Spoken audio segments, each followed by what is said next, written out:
alaikum ji. Bismillahirrahmanirrahim. Thank you everyone for being here, even at this late hour on a Saturday. Tells me that the conference has been a success. And thank you for the esteemed panelists and for all my colleagues here.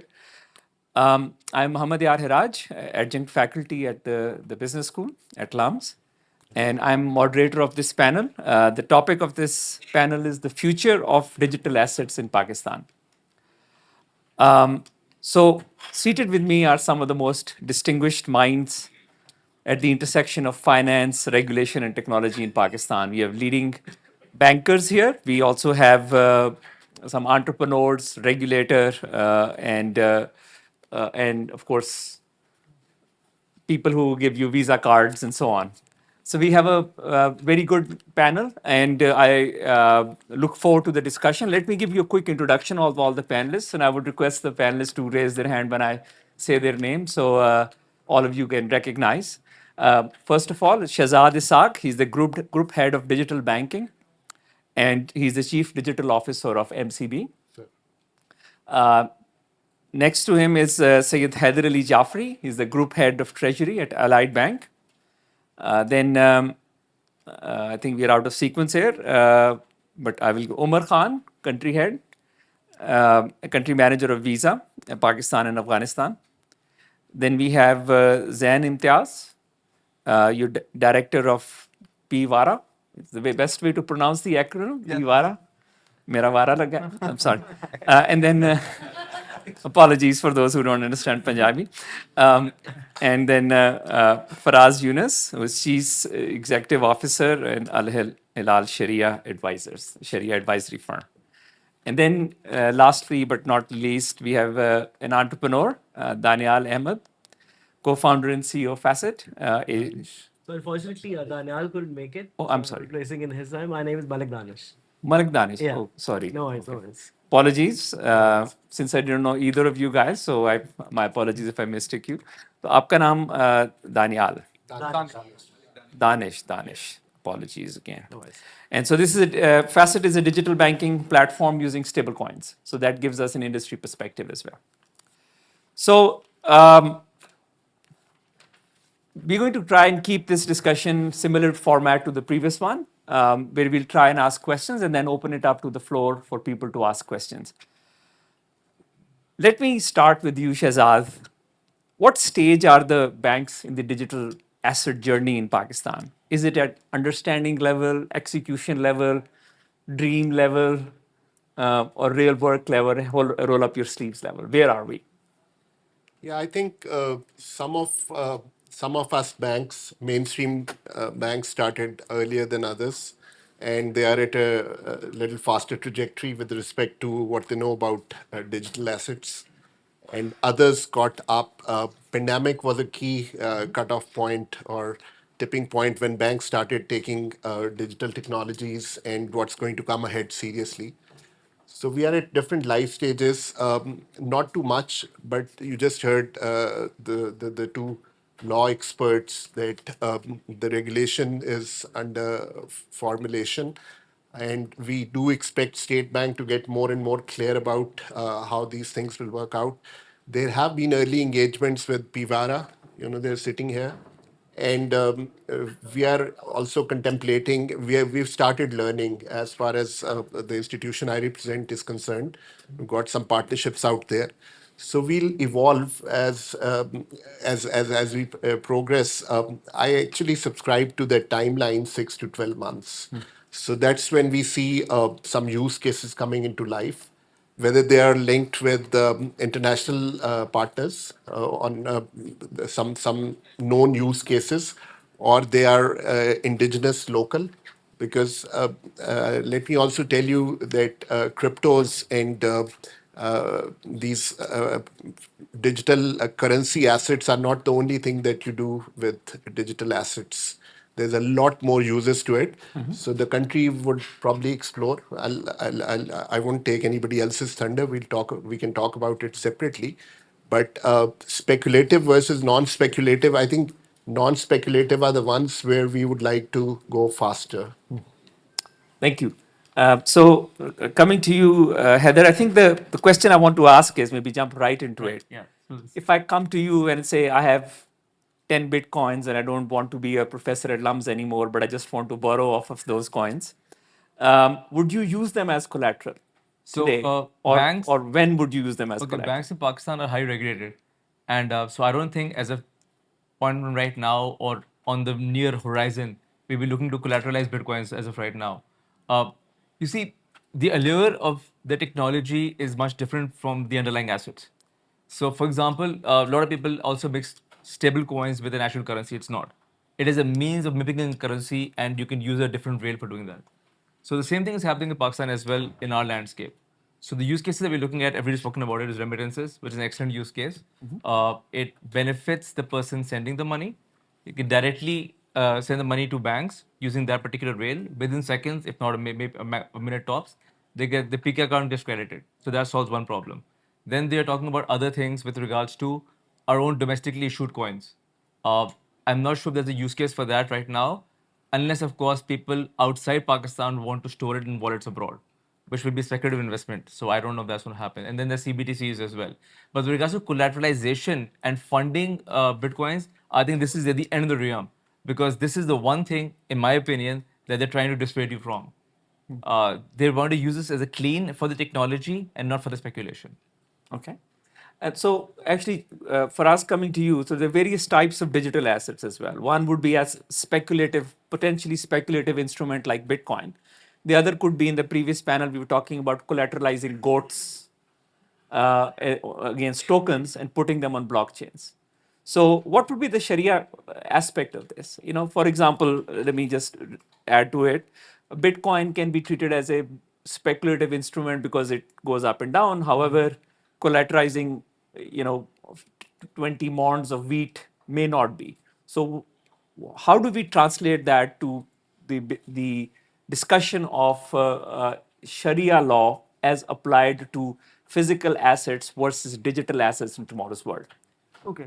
So first of all, I personally think that there is a very big myth going around that speculation is not allowed in Islam. So the first thing is that speculation is not a problem. Okay, I think there are eyebrows are being raised all around, I guess. I will try and keep my expressions to myself, Yes, but yes. please continue. Yes, eyebrows have been raised on this comment already. Actually, what Sharia says about holding any asset or speculation itself is that you are allowed to speculate that something's price will go up or it will go down. So if you are anticipating something to go up, you'll buy it, and if you are anticipating it to go down, you'll sell it. So that's the normal rules of the game. First thing. The primary problem is that whenever you start speculating and you don't take ownership of those assets, then there is a problem in Sharia. So if you are buying it on leverage, you are not taking the possession, you are just buying it on margin, or you are not actually buying it, taking the ownership or possession, you are just going into those derivatives, then there are restrictions on Sharia. So for the Sharia guidelines, if you are holding a physical asset or a digital asset, that is not an issue. The underlying problem for Sharia over the years has been that we want you to hold the assets in actual ownership and custody, number one. Number two, we want you to actually trade those assets. We don't want you to be speculating on their underlying values like that we do in derivatives. So for us, Bitcoin or Ethereum or trading in those currencies is only allowed if you are taking actual custody and ownership, number one. Number two, it is legalized by the regulatory authority. So the saying that Sharia was not giving any opinion on the legality of those cryptocurrencies and all. Oops, sorry. This is speculation whether phone will go on or not. Please continue. Yeah. So, It's like this on clock. the Sharia advisors are of the opinion that if the government is not allowing something, it's not legal. So we cannot give an opinion to trade in those assets. But trading in assets has always been the prerogative of Sharia. And if the asset itself is Sharia compliant, so we would be looking at the underlying asset. If the asset itself is Sharia compliant, we don't have an issue with Sharia compliance. So even if it is a currency, if it is a physical asset, But that physical asset should also be Sharia compliant. So if it's wheat or dates or salt, that's fine. But if we are trading in alcoholic beverages over these tokenized assets, that would be a problem. So let's get the regulator perspective. How do we classify digital assets? What are the types there? And when you were looking at sort of the new acts that have come in, what have been the government's priorities on what to go with first? Is it transport mechanisms? Is it underlying backbone? Is it actually wealth that you may be holding and also treatment of risk and custody? Sure. First off, I would, before answering this question, I would appreciate and give credit to the previous lawyers who were answering questions on the regulator's behalf, and they were doing a pretty good job, maybe better than the regulator itself. So you may be one of the few in world history to credit lawyers, but anyway, but we recognize that they did a wonderful job. Yeah. And these also regulators. With due respect, it was a joke. In terms of priorities, I feel that the first priorities that we were setting in terms of classifying digital assets, and I think my colleagues were accurate in pointing that out, that these speculative assets, which we called coins or altcoins, these are only one fraction of what the market actually comprises of. The actual use case that blockchain brings to the table is a lot vaster than that, and which is why, apart from issuing NOCs to these exchanges, because the logic behind issuing NOCs to these exchanges were that the 40 million crypto wallets, which are actually, like people are actually using them, bringing them into the regulatory ambit was our first priority in terms of managing risk and in terms of also unleashing their potential. So the next proactive step that we took was opening up the real world asset sandbox. Because what we feel is that as a regulator, that is where capital has the potential to get unlocked, and financial inclusion and access to capital becomes a real life story for Pakistan. And which is why, from real estate to commodities to even receivables of banks that open up the cash flow cycle, working capital requirements, that all gets unlocked with real world asset tokenization. So that was our next priority. And what we have on the horizon in the coming next quarter is we want to open up a sandbox for stablecoin based remittance corridors.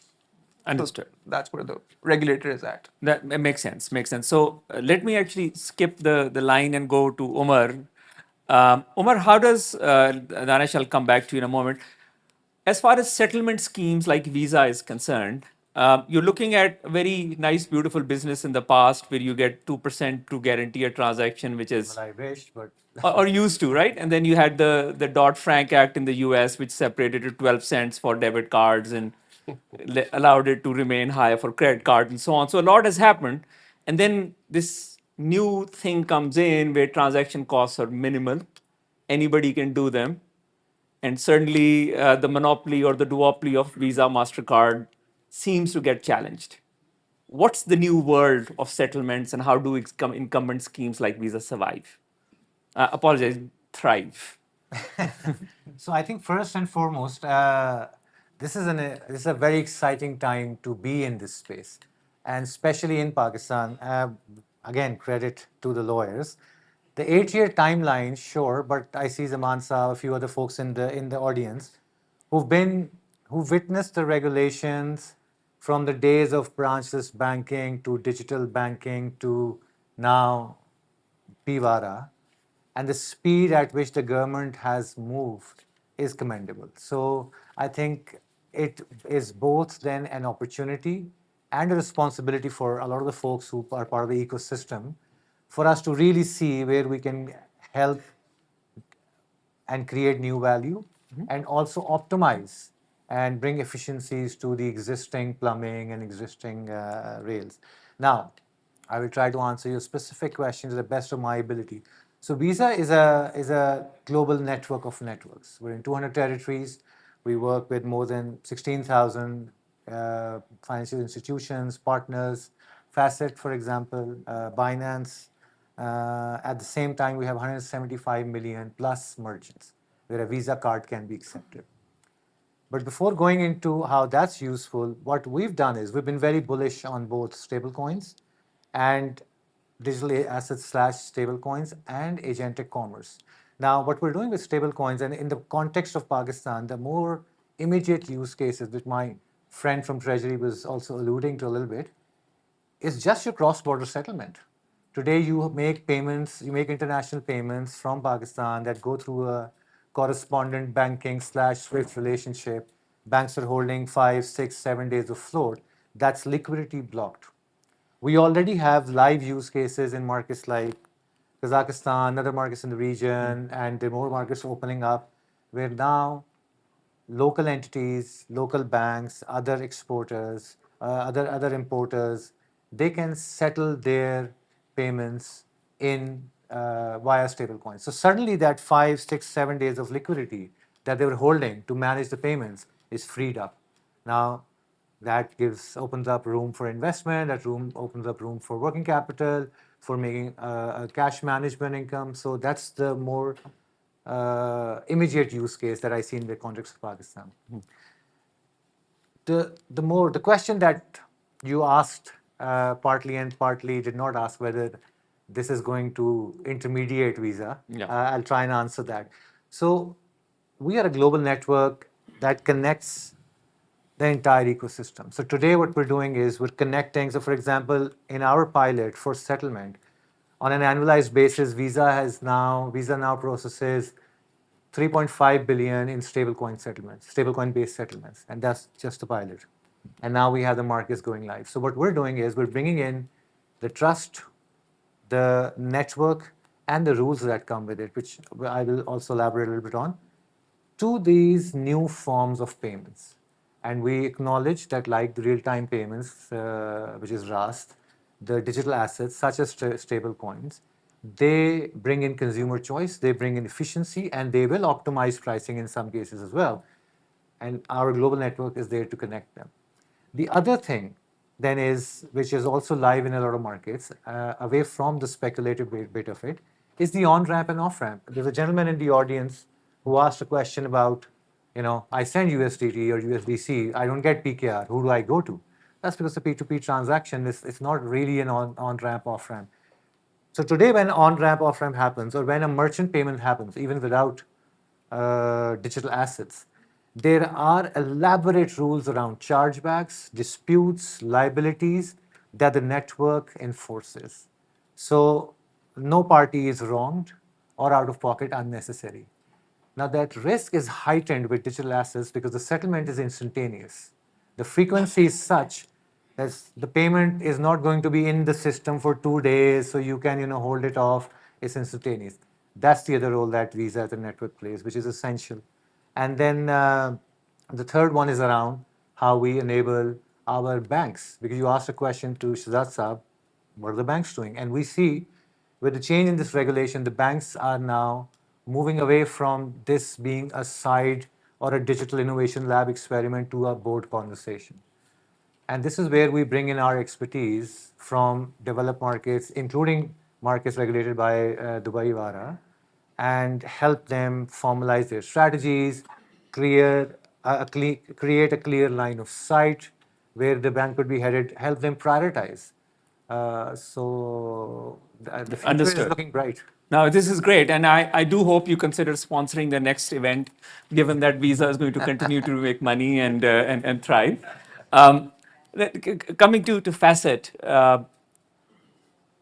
given how the market is evolving and talking about now stable coins sort of replacing fiat in a way or coexisting with fiat, and somehow you are still working with the same settlement schemes, and somehow the payment costs have become negligible in a way, but the cost of guaranteeing a transaction remain at some level. How is your business model different than that of a traditional sort of payments led model or a deposit taking EMI type model? Absolutely. So we're extremely bullish on blockchain as a technology and the real world use cases that can be achieved through them. Just for context, Facet is also a Sharia compliant platform. So all of the speculative things we were talking about, those do not exist on Facet. And we are bullish. For example, companies like Visa and MasterCard have been extremely proactive in becoming a part of this new technology. I don't think there's any new payments company who the largest crypto companies are working with in the world. And the underlying technology is just different. So, for example, we bypass the Swift network, the legacy rails, which, for example, if someone overseas Pakistani in Dubai needs to send money to his family in Pakistan, that goes through, like they were mentioning, the sender's bank, the correspondent bank, the receiving correspondent bank, and eventually the beneficiary's bank. So you when reduce the hops. Yeah. So we eliminate blockchain technology Yeah. eliminates 2 to 3 of those middlemen. Yeah. And the settlement which each partner adds time to, cost to, all of that eliminates with it. So in essence, I look at it as a parallel system that will overtake the legacy system eventually, which is way more efficient in terms of time and in terms of cost, both. Understood. Just one thing, Hiraj, if I may. I Please, think please. one important call out that I'd like to make is that so Visa is not necessarily or less a settlement scheme. It's a technology network. It's a global network, and until we get to a ubiquitous world where everyone has a digital asset wallet, everybody has digital asset acceptance, and the entire this is going to coexist with what we're operating off today. And given our vantage point of this global highway, we're like my friend said, very bullish, working with companies like Anchorage, Crypto.com, Chain Analysis, the whole 9 yards. So understood that the need for trust remains, whether it's Absolutely. fiat or stablecoin or Swift or whatever. So Mohammed, I Please- want to please add add, yes. something to this discussion. I think the disintermediation will happen. I think the run for money will happen because these would be real-time, instant, transparent, and traceable transactions. So I think the schemes and the banks, I'm reminded of what Bill Gates once said, banking is necessary, banks are not. So I think the risk is being relegated to irrelevance, and we'll all have to reevaluate the way we do business. The business model will have to be reinvented, or companies like Fasset and others, they would take over. So there's a real risk out there because the world is going to get rewired. Okay, can I ask you to also comment on how the management or understanding of risk changes in the banking business with the fact that such players exist and such fewer hop-based transaction So systems there are exist? several risk families, with respect to the business risk, there's a real risk out there. Yeah.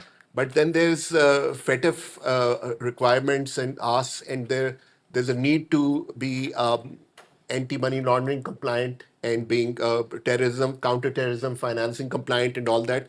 Those things stay. So, there's a real need for strong, solid regulation. And in Pakistan's context, I think the most important thing would be how the regulators would step forward, both the State Bank of Pakistan and agencies like PVARA, because if they're not adequate guardrails, I think we are at real risk of fragmenting the whole financial ecosystem as well as risking the market. As far as the business risk is concerned, I've just highlighted that a real risk exists because with this disintermediation, and the money will be created through transactions, flows, and fees, and holding on these tokens and delivering trust around those tokens. So I think that would be very important. So I don't want to undermine anyone, but we must be cognizant of what the world is going to look like. And it's going to look different. It's absolutely different business model. So let's ask the PVARA perspective on this. When you're looking at the rules and creating the new sort of system of money movement in today's context, are you going to sort of help State Bank rewrite or extend AML rules, KYC rules? And so there's a whole list of what they can lend against, what the ratios are, MCR ratios are, et cetera, anything and everything, all the set of rules that a commercial bank has to follow. Would PVARA help rewrite or extend them for the world of tomorrow when it comes to And digital. keep the economic system stable. And keep the economic system stable. Yeah, because it Absolutely. has an impact on the financial system overall. So I think if I were to dissect where the risk emanates from, I would want to look at what intermediaries are involved and what the transaction flow or the potential transaction flow of the rewired system looks like. So if I were to start off with first the intermediaries, there is a new intermediary that comes into play, which is the VASP. A VASP which has a transfer and settlement license, which has maybe a custody license, and which has an exchange license. A VASP which has a license of all these three is in a good position to partner with a bank and build those rails with the bank. As of now I would, because of the technology and the transaction that's happening, we need to understand that the systemic risk to the economy also prevails. And that is a very Pakistan unique risk. Because in the conversations that we're having with these VASPs, it comes as a shock to them that Pakistan has a flight of capital issue, that we have a run on the economy issue, and because these VASPs which have already penetrated other jurisdictions have penetrated Dubai, for instance, which has a clear to clear peg with the dollar. So I believe that the first risk that we are trying to curtail with the state bank is the on-ramp risk, right? How do we tweak FIRA for that matter? Does stablecoin become a legal tender to have transactions to be a payment, like tool within the country and across borders? These are conversations that we're having with State Bank, and it's going to be, we have a joint working group with them, but I believe that's a conversation for later.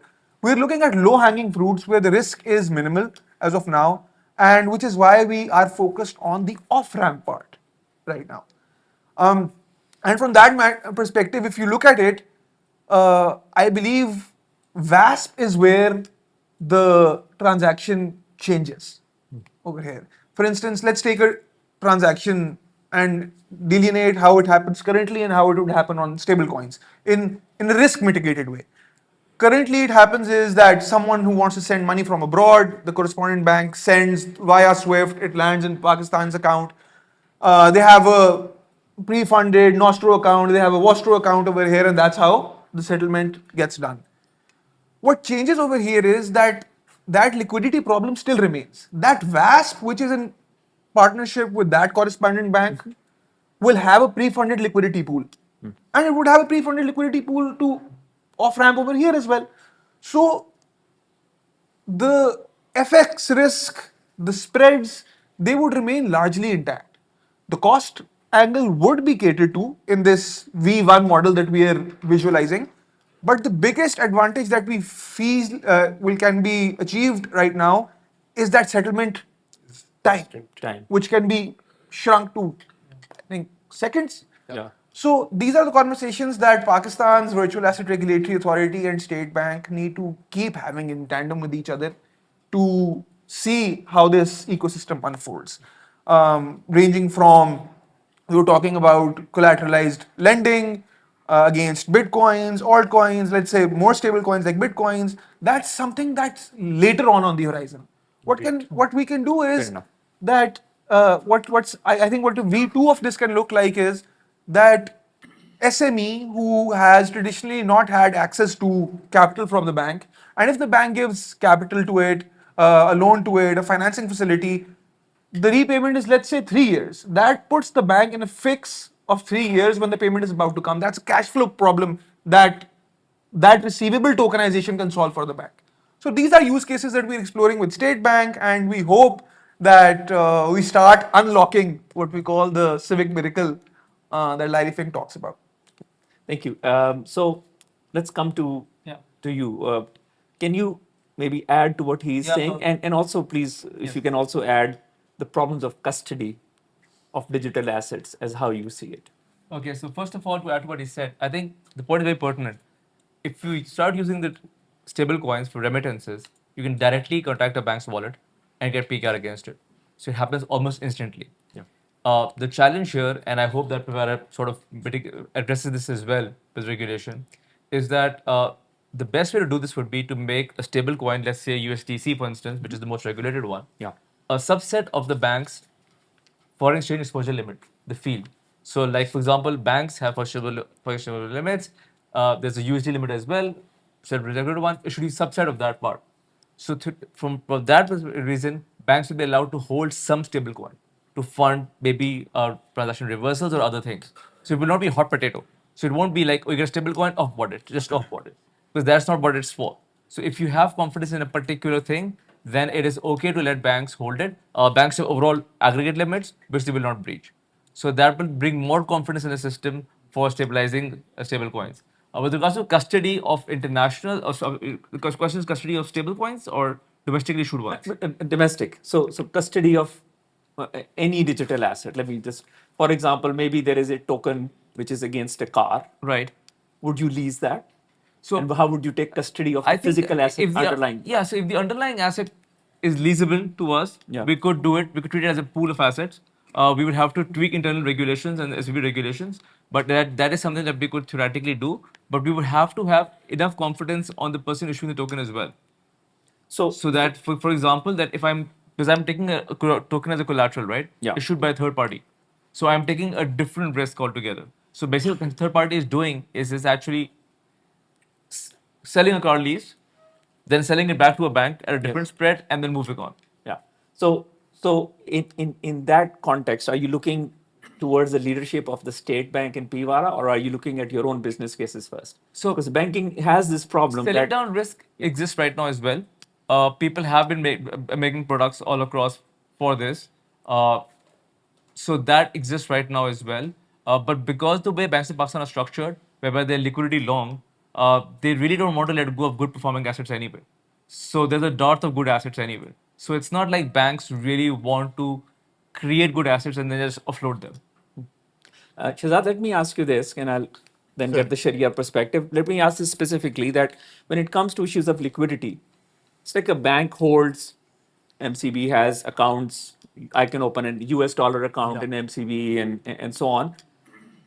Similarly, would the stable coin type association, would that require a similar structure to having FCY foreign currency accounts? Would it be having similar liquidity concerns, or would it be completely different?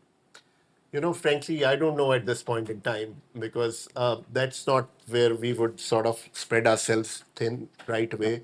We've been talking that's to far down yeah, the and road, yeah. we've been talking to international remittance service providers on if that could be stable coins, could be medium of the settlement.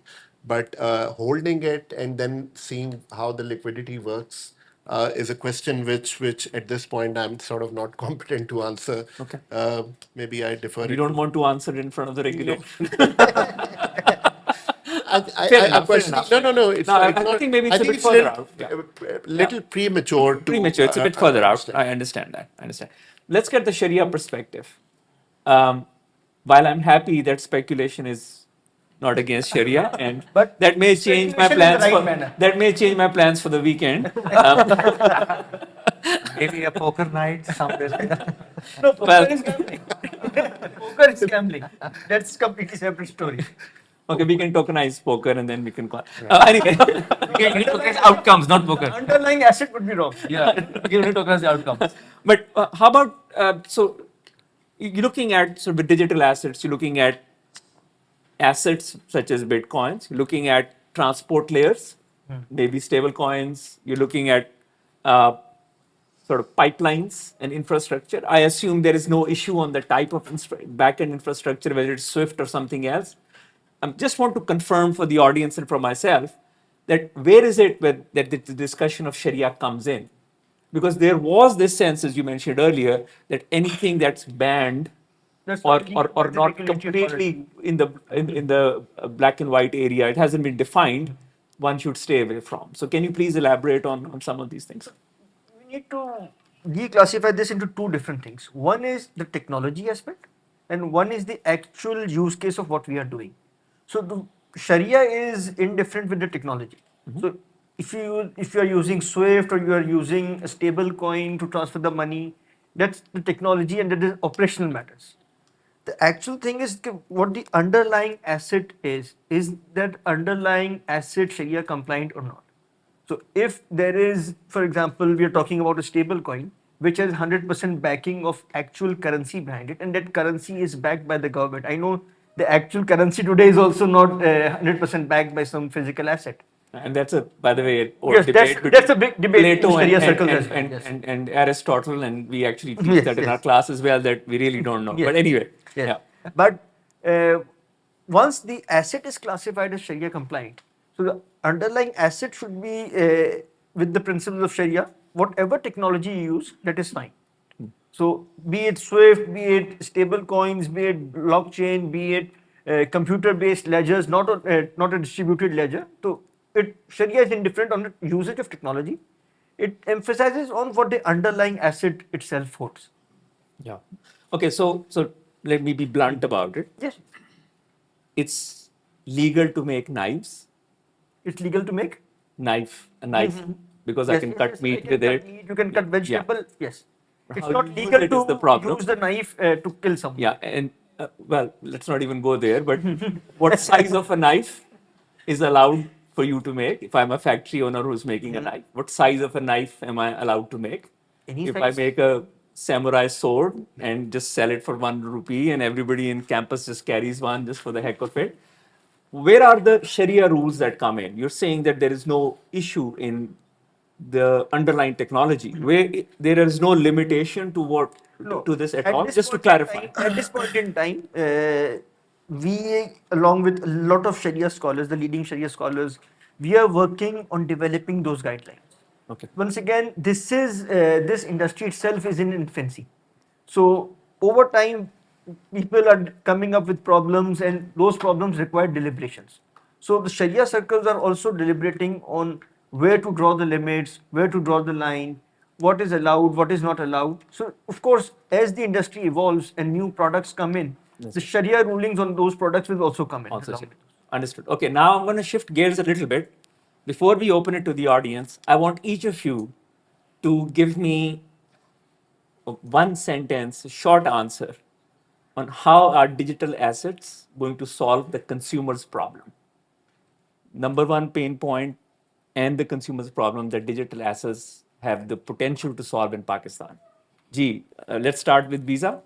So I would use the word efficiency. Efficiency. Speed of, let's say, settlement, speed of payment.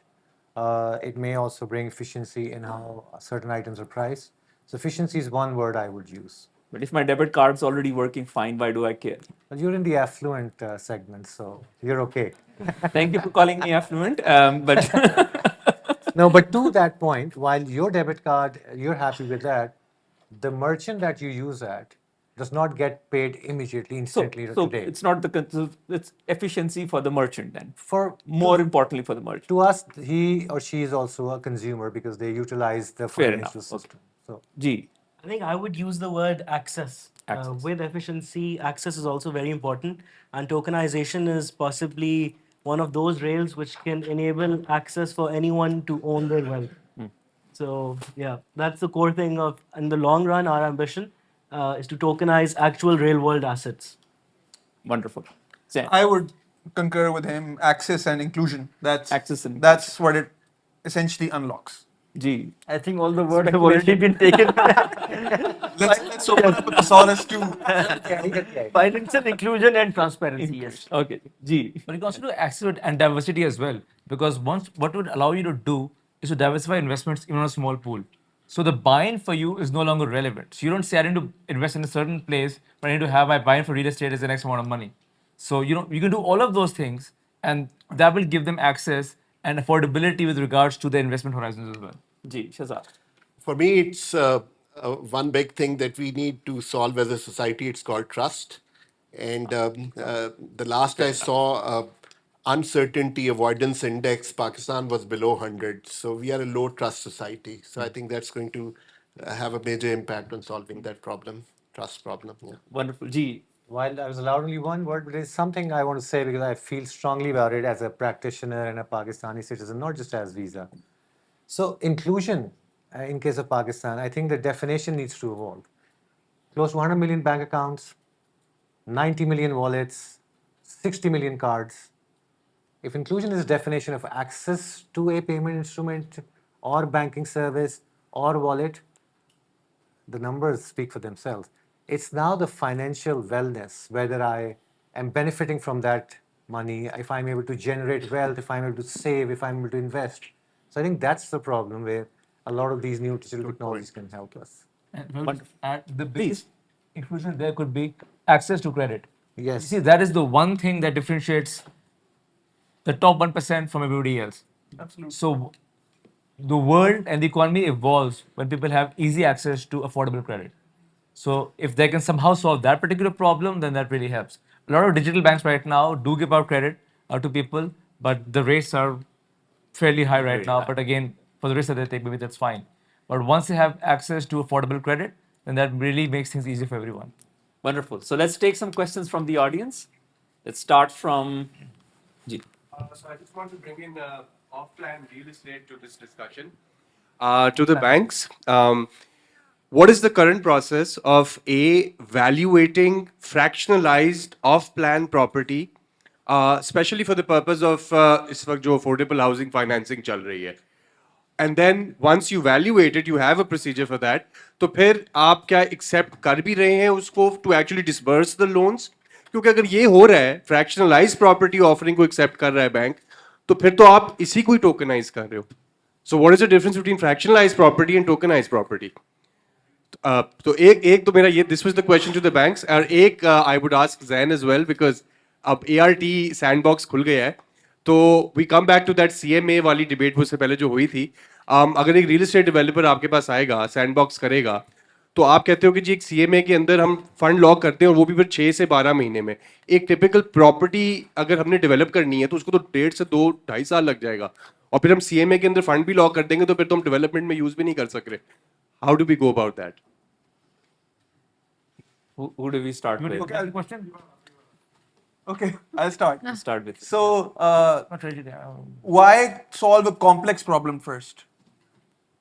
Why not solve an easier problem where a commercial property is already set up, you tokenize that, cash flow start coming in from the first month.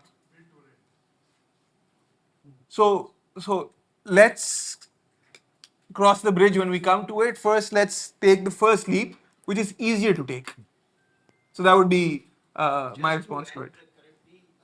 Off-plan financing is not available with the regulator. Regulator allows it on case-to-case basis when the bank approaches them. So I would agree with the gentleman, I don't remember the name, that you should start with the low-hanging fruits first. And because it's a new territory, new area, new dimension you are entering, so start with the low-hanging fruit and then you can scale. Yeah, and understood. I think that makes sense. Learn to walk before we try and beat Usain Bolt in 100 meters. Yeah, I would add something similar from my side. As far as the mortgages are concerned, we've seen so much on the losses side and on the fraud side that getting anything into this fractionalized thing it's on the table, it's on the cards, it's on the case-to-case basis. And rightly said, we are doing it for commercial properties first. And for government programs, the banks are also there. We are already doing smart evaluations and quick processing. So, getting onto the tokens is little farther in the days, not on the cards right away. And I think it's one thing to say about whether it's risky or not. It's another thing that how practical it is. We've got complex foreclosure laws and we've got regulations not supporting at this point in time. They're getting better, but it's not on the cards right away. That's my answer. We have one question. Yeah, Basically, please. मेरा सवाल director पेवरा से है कि जिस तरह इन्होंने कहा कि जिस तरह शहजाद साहब ने कहा कि we have a low trust society, तो किस तरीके से, क्योंकि हमारे इधर फाइनेंशियल इंक्लूजन उस तरीके की नहीं है जिस तरीके की तरक्की याफ्ता ममालिक में होती है. So how they will, what is their strategy of as a regulator to increase awareness and adoption of crypto in terms of wired payment जिस तरह वो बता रहे थे, because I receive remittance from US. So basically क्या होता है कि वही settlement charges ये वो करके तो बहुत सारा अमाउंट कट जाता है. बट इसका एक जो डिसएडवांटेज है कि बिकॉज इंटरमीडियरीज होने के बावजूद मेरे पास अकाउंटेबिलिटी है कि I can ask my bank कि मेरे पैसे क्यों नहीं आए। जिस तरह आप जितने इंटरमीडिएटरी कम कर देंगे तो कौन सी यूनिफाइड अथॉरिटी होगी जिसको मैं पूछ पाऊंगा। सो बिकॉज पाकिस्तान में लीगल स्ट्रक्चर इतना है नहीं, SBP is very regulated and I have also worked in a bank as well, so बड़ा ही रेगुलेटेड है। क्या पेवरा इस तरीके की रेगुलेटेड होगी जिस तरह SBP है, और क्या वो उस तरीके के पेमेंट स्ट्रक्चर को कर पाएगी?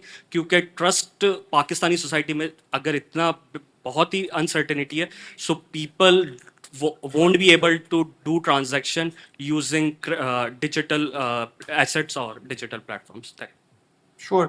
So I think the short answer is yes, with an ambition that PVARA will be regulating its entities in the same risk mitigated way that State Bank does. And the use case that you described again does not only have PVARA as the regulator, it has the State Bank as well. So this transaction flow gets completed when these two regulators work closely. And on the other part, that there is a risk problem and there is a trust problem, which the honorable panelist also highlighted. Blockchain itself as a technology mitigates that kind of risk and allows that kind of trust because it's immutable, it's transparent, you can see every transaction that's taken place. So by the very nature of it, I believe that technology also helps us in terms of building that trust. I just want to add one point. This is not going to be free for all in case of Pakistan. It would be multi-layer. There would be an infrastructure layer, and then there would be a marketplace layer. Unlike the Western world, it would not be let loose like that. So I would imagine, you've rightly said, with two regulators working things out, and State Bank has done a fantastic job. You know, I don't represent State Bank, I represent commercial banking segment. But I think there would be adequate coverage to the kind of risks that you're talking about, transparency and serviceability and the way the conduct thing works. And respected moderator, just one thing I'd like to say to that gentleman. I think he asked one question which is very important. It's a very big misconception that people think that tokenization is just fractionalization. Tokenization includes fractionalization, but it's way more than that. Fractionalization is already possible through instruments like the stock market, REITs, and all. But what tokenization actually does is through smart contracts, whatever laws, whatever we want to be executed can be done autonomously without the involvement for any manual anything. So, and this is a very big misconception. People think that tokenization is just fractionalization. It's a very small aspect of all tokenization, what tokenization can do. Fair enough. And also, I think fractionalization already used in Islamic banking, even in Pakistan today for buying a house. The real and so value on. of tokenization would be, for example, an expat worker today in Dubai sends $50 worth of property back to his relative here, जिसके ऊपर उनको annual auto programmable yield भी आ रही हो. So it's again way more than just fractionalization. In fact, gold has also been fractionalized in Pakistan. Pakistan Mercantile Exchange, you can go and buy gold for as low as rupees 500. And you can even do it on PMAX, by the way. PMAX. Pakistan Mercantile Exchange is PMAX. Yeah, PMAX, yeah. One. And I think we take one last question. Yeah, one last question. One second, just can you wait for the mic? अभी वो mic में आप सवाल पूछ लें. Thank you. Okay, thank you so much. First, मेरे इतने सारे questions लेने के लिए, और दूसरा मेरा सर से जैन साहब से सवाल है कि नो मैटर कि हम जितनी मर्जी रेगुलेशंस कर लें, वो वही बात है कि मिडल में जब सेंट्रलाइज CX एक्सचेंज इन्वॉल्व होगी तभी वो रेगुलेशंस काम करेंगी. जितना मैंने यूज़ किया है, आप जो नॉन कस्टेडियल वैलेट्स हैं उनको अभी तक रेगुलेट नहीं कर सकेंगे. तो यहाँ पे मेरा सवाल ये है कि क्या फ्यूचर में 5-10 ईयर्स अभी तो नज़र नहीं आ रहा, क्या पॉसिबल है कि हम इनको भी कंट्रोल कर सकें? उससे पहले मैं अपने फासेट भाई जो हमारे CEO जो भी हैं, दानिश भाई, इनको अप्रिशिएट करूँगा. Danish Yeah, it's Danish, yes. Danish भाई को अप्रिशिएट करूँगा कि आप सब में सबसे यंगेस्ट मैन ये हैं, और रिसेंटली हमारे कर्सर के एक पाकिस्तानी भाई थे, वो बिलियनियर बने, तो ये हमारे लिए एक एजाज़ की बात. Thank you for the question.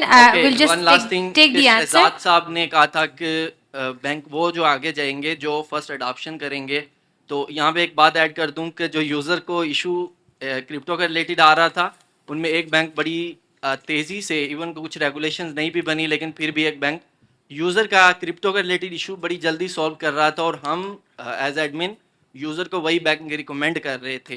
तो इसमें ये चीज़ है कि इवन रेगुलेशन से पहले सपोर्ट सिस्टम तो आपको बैंक्स का ऑलरेडी अवेलेबल है। अगर वो यूज़र का क्रिप्टो के रिलेटेड जिनमें चेन स्ट्राइक और इस तरीके के इशू है, अगर वो फास्टली सॉल्व करें, आई बिलीव कि वो बैंक जो है वो इस रेस में काफ़ी आगे जा सकता है। Thank you so much. Thank you, thank you. Can we quickly get the answer from? Any comments Would you on, like to on thank this? Danish? आप thank you बोल दें थैंक यू सो मच। और बाकी आप जवाब दें छोटा सा, तो I think we'll be good to I go. think जो आपका सवाल है नॉन कस्टोडियल से, वो ब्लॉकचेन पूरी रिवर्स कर लेते हैं। द कॉन्सेप्ट ऑफ ब्लॉकचेन जो नॉन कस्टोडियल के अंदर, तो इट वैनिशेस, राइट? तो वो अब 5 years down the lane regulate होती है नहीं होती, that's for like I can't answer that, and there is a reason why that side of the I can't think of a hypothetical case where it can be. Okay. Understood. Chalaji, thank you so much, everyone. Round of applause for our panelists. Round of applause for Janu. Thank you. Thank you. We have some token of appreciation for our panelists. May I please request Dr. Tariq Jadoon कि अगर आप उनको hand over कर दें, please. Mariam, आप उनको पकड़ा दें, and we'll have a group photo with the panel, and then we'll wind it up.